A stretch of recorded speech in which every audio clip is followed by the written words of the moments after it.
प्रथम तिमोथी 1 पर्व पाउल आंभमानकर त्राणकर्ता ईश्वर और भरोसा भूमि ख्रीष्ट जीशु आज्ञा अनुसार ख्रीष्ट जीशुंकर जड़े प्रेरित धर्म विश्वास आपणा यथार्थ पुत्र तिमोथी निकट को पत्र लिखुअछि। पिता ईश्वर और आंभमानकर प्रभु ख्रीष्ट जीशुंक ठारू अनुग्रह दया और शांति तुम्भ प्रति हेउ।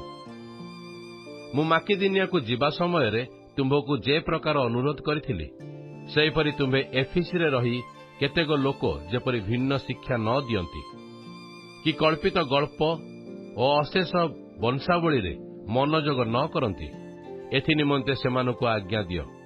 से सबु तो विश्वास संबंधी ईश्वरंक विधानर उपकारी न होई बरं जुक्तितर्क सृष्टि करे किंतु शुद्ध हृदय सूची विवेक और निष्कपट विश्वासरू जात जो प्रेम ता धर्म शिक्षार उद्देश्य अटे।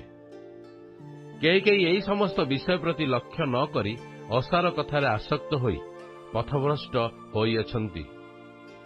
सेमाने व्यवस्थार अध्यापक हेबाकू इच्छा करती मात्र जहा कहती कि केउ विषय रे दृढ़ शिक्षा दियंती ताहा निजे बुझंती नहीं किंतु व्यवस्था धार्मिक लोक निमंते स्थापित न होई स्वेच्छाचारी अबाध्य और अधार्मिक और पापी असुचि और धर्मद्वेषी पितृहंता और मातृहंता नरहंता व्यभिचारी पुंमैथुनकारी मनुष्य चोर मिथ्यावादी और मिथ्या शपथकारी मानक निमंते पुणी हितजनक शिक्षार विपरीत जेकोसी विषय थाए ताहा निमंते जे स्थापित होई अछि यह जानी जदि विहित मते व्यवस्था व्यवहार करे तेबे ताहा जे उत्तम यह आम्भे माने जानू। यह तो मो निकट समर्पित परम धन्य ईश्वर गौरवमय सुसमाचार शिक्षा अनुजाई अटे।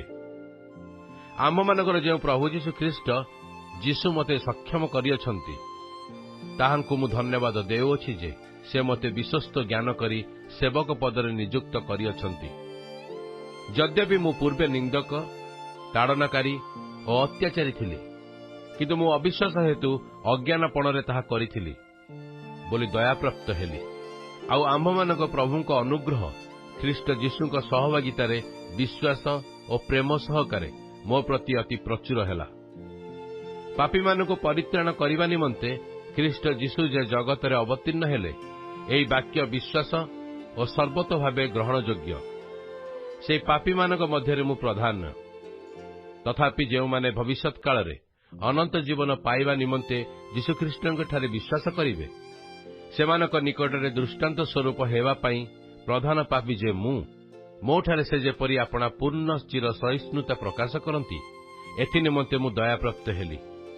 अक्षय अदृश्य अद्वितीय ईश्वर जे अनंतकालीन राजा ताहांक संभ्रम और गौरव जुगे जुगे हेउ आमेन।